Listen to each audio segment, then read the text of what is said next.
بسم اللہ الرحمن الرحیم۔ السلام علیکم اسٹوڈنٹس۔ آج 2 دسمبر اور بدھ کا دن ہے، اور ہمارا آج کا ٹاپک جو ہے قصہ حضرت یونس علیہ السلام۔ آج ہم صفحہ نمبر 92 اور 93 جو ہے اس کو ڈسکس کریں گے۔ میں آپ کے ساتھ امپورٹنٹ پوائنٹس جو ہے وہ ڈسکس کروں گی، اور آپ نے صفحہ نمبر 17 اور 18 کی پڑھائی کرنی ہے کتاب سے۔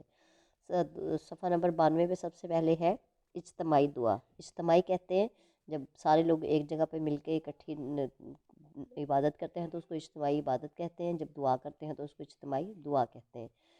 اس میں قصہ علیہ السلام میں ہم نے پہلے دیکھا تھا کہ حضرت یونس علیہ السلام جو ہیں وہ اپنی قوم سے ناراض ہو کر چلے گئے تھے، اور جب قوم کے اوپر عذاب کے آثار نظر آنے لگے تو وہ لوگ ڈر گئے، خوفزدہ ہو گئے، اور انہوں نے جو ہے اپنے تمام بچوں کو، عورتوں اور مویشیوں کو لے کر باہر میدان میں آ گئے، اور انہوں نے اللہ تعالیٰ کے حضور اپنے گناہوں کا اعتراف کیا، یعنی اپنے گناہوں کو مانا کہ وہ گناہ گار ہیں، اور انہوں نے عذاب سے پناہ مانگنے کے لیے اللہ تعالیٰ سے دعا کی، اور اللہ تعالیٰ نے یہ قوم جو ہے ان کی یہ دعا یعنی توبہ جو ہے وہ قبول کی۔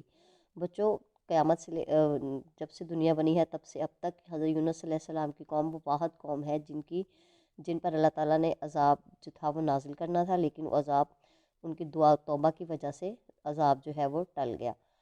تو اس کے بعد دوسرا ٹاپک جو ہے حضرت یونس علیہ السلام جو ہے انہوں نے خود کو دریا کے سپرد کر دیا۔ وہ جب اپنی قوم سے ناراض ہو کر چلے گئے تو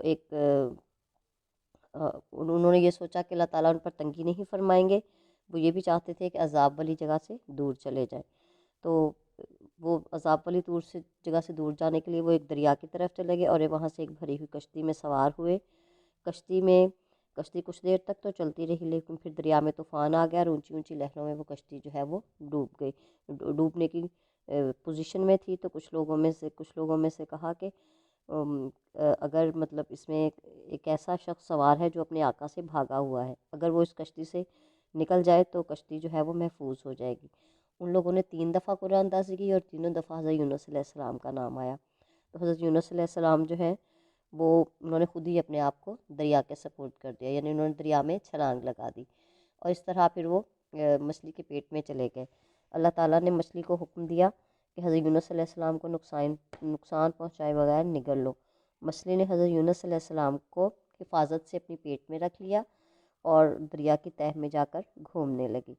حضرت یونس علیہ السلام کی کیفیت اور پکار۔ حضرت یونس علیہ السلام مچھلی کے پیٹ میں آپ کو کئی طرح کے غم تھے۔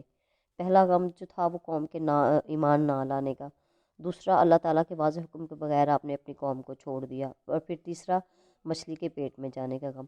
یہ سب پریشانیاں اور تکالیف جو تھیں ان سے نجات کی واحد صورت آپ کو یہی نظر آئی کہ آپ جو ہیں وہ اللہ کی تسبیح کریں اور اللہ کے حضور استغفار کریں، اور آپ نے اللہ کے حضور تسبیح کی اور استغفار کی۔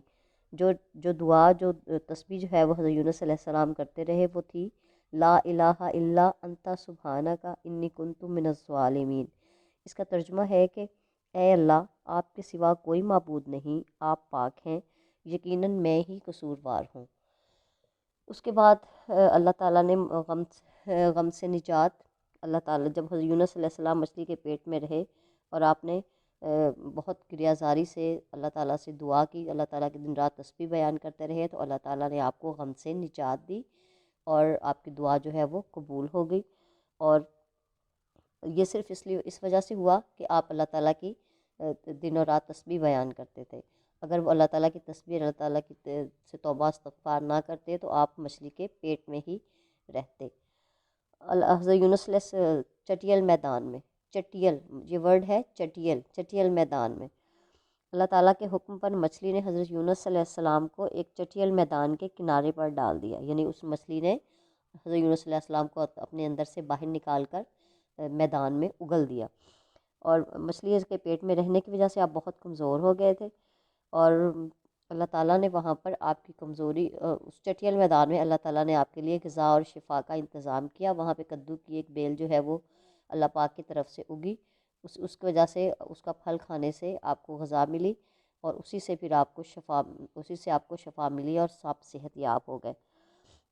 حضرت یونس علیہ السلام کی جب کمزوری دور ہوئی، آپ صحت یاب ہو گئے، تو اللہ تعالیٰ نے آپ کو حکم دیا کہ آپ اپنی قوم کی طرف پلٹ جائیں، یعنی قوم کی طرف واپس لوٹ جائیں۔ جب قوم نے آپ کو اپنے درمیان پایا تو قوم نے بہت خوشی کا اظہار کیا، اور وہ آپ پر ایمان لے آئے۔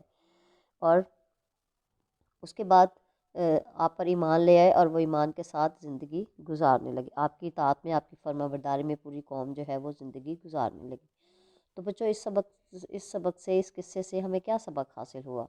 کہ ہمیں ہر حال میں اللہ اور اس کے رسول کی اطاعت کرنی چاہیے، اور اجتماعی جب ہم کوئی گناہ اجتماعی طور پر کرتے ہیں، حضرت یونس علیہ السلام کی قوم نے اجتماعی طور پر گناہ کیے تھے، یعنی ساری قوم ایک ہی گناہ کرتی تھی، کفر کا، شرک کا، نافرمانی کا، تو پھر انہوں نے اجتماعی توبہ کی، اجتماعی یعنی جس طرح وہ گناہ اجتماعی کرتی تھی، اس طرح توبہ بھی اجتماعی طور پر کی، اور اجتماعی توبہ جو ہے وہ جلدی قبول ہو جاتی ہے۔ اور تیسری بات یہ کہ جب اللہ تعالیٰ کے بھیجے ہوئے عذاب سے بچنا جو ہے وہ ممکن ہو سکتا ہے، کیسے؟ اگر ہم توبہ کریں، استغفار کریں۔ تو بچوں ہمیں مشکلات میں صبر کرنا چاہیے، اور جب ہمیں اللہ تعالیٰ کی طرف سے ہمیں خوشحالی نصیب ہو تو ہمیں اللہ کا شکر ادا کرنا چاہیے، یعنی ہمیں ہر حال میں صبر کرنا چاہیے اور اللہ تعالیٰ کا شکر ادا کرنا چاہیے۔ آپ نے صفحہ نمبر 92 اور 93 کی اچھی طرح سے پڑھائی کرنی ہے۔ Thanks and have a nice day.